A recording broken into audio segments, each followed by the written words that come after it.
Hi friends, welcome to Rani's kitchen. నేను మీ రాణి. ఈరోజు tea time snacks recipe చూద్దాం. 1 కప్పు పొడి బియ్య పిండితో కరకరలాడే చెక్కలండి. చాలా టేస్టీగా ఉంటాయి. ప్రాసెస్ అంతా చాలా సింపుల్గా అనిపిస్తుంది.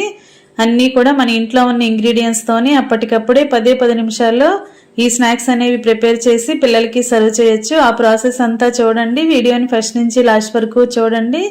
ఇంగ్రీడియంట్స్ అన్నీ క్లియర్గా అర్థమవుతాయి. అలాగే ఛానల్ని ఫస్ట్ టైం వాచ్ చేసిన వారు సబ్స్క్రైబ్ చేసుకుని పక్కనే ఉన్న బెల్ బటన్ని క్లిక్ చేయండి. నేను పెట్టబోయే రెసిపీస్ అన్నీ మీ ఫోన్కి నోటిఫికేషన్కి వస్తే ఓపెన్ చేసి చూడండి. రెసిపీస్ నచ్చినట్లయితే మీరు కూడా కుక్ చేసి ఫ్యామిలీకి సర్వ్ చేయండి. ఛానల్ని లైక్ చేసి సబ్స్క్రైబ్ చేసుకోవటం మాత్రం మర్చిపోకండి. ఈ రెసిపీ అనేది చాలా సింపుల్గా అయిపోతుందండి. 1 కప్పు పొడి బియ్య పిండి, 1 కప్పు వాటర్తో అప్పటికప్పుడే చేసుకోవచ్చు. చాలా కమ్మగా టేస్టీగా ఉంటాయి.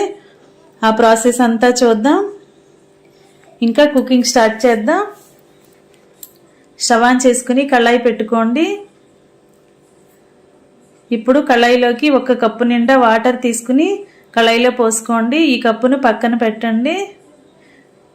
ఇప్పుడు వాటర్లోకి టేస్ట్కి సరిపడా సాల్ట్, ఒక అర టేబుల్ స్పూన్ కారము వేయండి. అలాగే 1 టేబుల్ స్పూన్ జీలకర్ర, 1 టేబుల్ స్పూన్ తెల్ల నువ్వులు వేసుకోండి.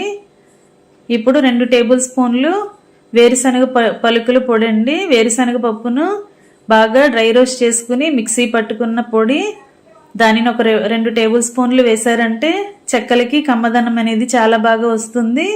వేరుశనగ పలుకులు పొడి లేకపోతే స్కిప్ చేసేయచ్చు. ఇప్పుడు 1 టేబుల్ స్పూన్ ఆయిల్ కూడా వేసుకుని వాటర్ని బాగా కాగనివ్వండి. ఇలా కాగుతున్నప్పుడు వాటర్ని ఒకసారి టేస్ట్ చూడండి. సాల్ట్ కానీ కారం కానీ మీ టేస్ట్కి తగ్గట్టుగా లేకపోతే ఈ టైంలో యాడ్ చేసుకోండి. ఇప్పుడు ఏ కప్పుతో మనం వాటర్ తీసుకుని పోసుకున్నామో అదే కప్పుతో కప్పు నిండా బియ్య పిండి తీసుకోండి. పొడి బియ్యంని మరపట్టించుకున్న పిండి. వాటర్ కాగుతున్న వెంటనే స్టవ్ ఆఫ్ చేసుకుని పొడి బియ్య పిండిని అలా వాటర్లో వేసేసుకుని గరిటెతో బాగా కలపండి. ఉండలు అనేవి ఎక్కడా లేకుండా పిండి పొడి పొడిలాడుతున్నట్లుగా ఇలా గరిటెతో బాగా కలపండి. ఇలా వేడివేడి నీళ్లతో పిండిని కలిపినట్లయితే మనకి చెక్కలు అనేవి తింటున్నప్పుడు గుల్లగుల్లగా క్రిస్పీగా చాలా టేస్టీగా వస్తాయి. ఇప్పుడు ఈ కళాయిని పక్కన పెట్టి ఒక 10 నిమిషాలు మూత పెట్టుకుని పక్కన పెట్టినట్లయితే పిండి అంతా కూడా బాగా మగ్గుతుంది. అలాగే బాగా చల్లారుతుంది. ఇప్పుడు గరిటె పక్కన పెట్టేసుకోండి. చేత్తోనే పిండి అంతా కూడా ఇలా ప్రెస్ చేస్తూ ముద్దలాగా కలపండి. పిండి అనేది చేతులకి అంటుకోకుండా ఉండాలి అంటే 1 టేబుల్ స్పూన్ ఆయిల్ మరలా వేసుకోండి. మనం వాటర్లో కాగుతున్నప్పుడు ఆయిల్ వేసాం కదా, పిండి అనేది ఇంకా అంటుకోదండి. ఒకవేళ అంటుకున్నట్లు అనిపిస్తే చేతికి కొంచెం ఆయిల్ని అప్లై చేసుకుని ఇలా కొంచెం కొంచెంగా పిండి ముద్దల్ని తీసుకోండి. ఇప్పుడు పూరీ పీటకి కొంచెంగా ఆయిల్ని అప్లై చేసి చేతికి కూడా ఆయిల్ని టచ్ చేసుకుని ఇలా పిండిని చపాతీలాగా వత్తండి. ఈ విధంగా నేను చూపించే విధంగా వీలైనంత పల్చగా చేసుకోండి. అంచుల వరకు కూడా పల్చగా రావాలి. ఇలా మొత్తం కూడా చేయటం అయిన తర్వాత ఫోర్క్తో ఇలా చిన్న చిన్నగా హోల్స్ చేసుకోండి. ఇలా అక్కడక్కడ చిన్ని బెజ్జాలు పెట్టుకున్నట్లయితే అప్పడాలు అనేవి మనం డీప్ ఫ్రై చేస్తున్నప్పుడు లోపల వరకు కూడా బాగా ఫ్రై అయి తింటున్నప్పుడు క్రిస్పీగా అనిపిస్తాయి. ఈ విధంగా వీలైనన్ని ఎక్కువగా హోల్స్ చేసుకోండి. ఇప్పుడు ఇలా రౌండ్గా ఉన్న ఒక గ్లాస్ కానీ బౌల్ కానీ తీసుకుని దానిని ఇలా బోర్లించి అన్నీ కూడా ఈవెన్గా ఒకే సైజులోకి వచ్చేలా ఇలా కట్ చేసి పెట్టుకోండి. ఈ విధంగా కట్ చేసామంటే అప్పడాలన్నీ కూడా ఒకే సైజులోకి వస్తాయి. ఇప్పుడు మనం కట్ చేసిన తర్వాత మిగిలిన పిండిని కూడా ఒక బాల్ లాగా చేసుకుని ఆ పిండి ముద్దని కూడా చివరిలో చపాతీ చేసుకుందాం. ఆ చపాతీతో కూడా సేమ్ ఇదే ప్రాసెస్లో గ్లాస్ తీసుకుని ఇలా బోర్లించి కట్ చేసి తీసుకోండి. అంచులు అనేవి విరిగిపోకుండా చాలా జాగ్రత్తగా కట్ చేసుకోండి.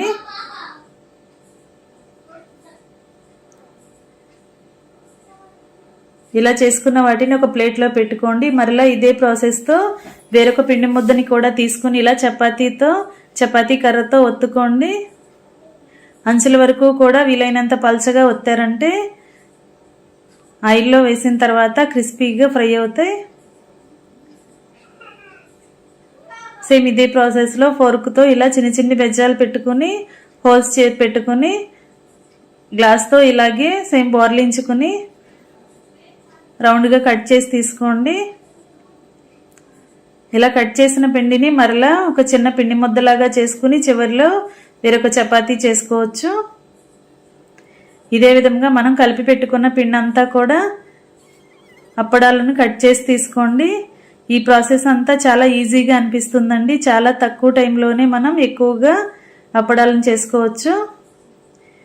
ఇలా చేసుకున్న తర్వాత కొన్ని వేరొక ప్లేట్లో పెట్టుకుని పక్కన పెట్టుకోండి. ఇలా అన్నీ కూడా ఇదే విధంగా చేసుకున్నాం కదా, ఇలా పల్చగా చేసుకోండి. ఇప్పుడు స్టవ్ ఆన్ చేసి కళాయి పెట్టుకుని డీప్ ఫ్రైకి సరిపడా ఆయిల్ పెట్టుకోండి. ఆయిల్ కాగిన తర్వాత ఇలా అప్పడాలను ఆయిల్లో వేసుకోండి. ఫ్లేమ్ మరీ హైలో ఉండొద్దండి, మీడియం ఫ్లేమ్లోనే వీటిని ఫ్రై చేసుకోండి. ఒకవైపున ఫ్రై అయిన తర్వాత వెనుక వైపు కూడా టర్న్ చేసుకుని రెండు వైపులా ఈవెన్గా ఫ్రై చేసుకోండి.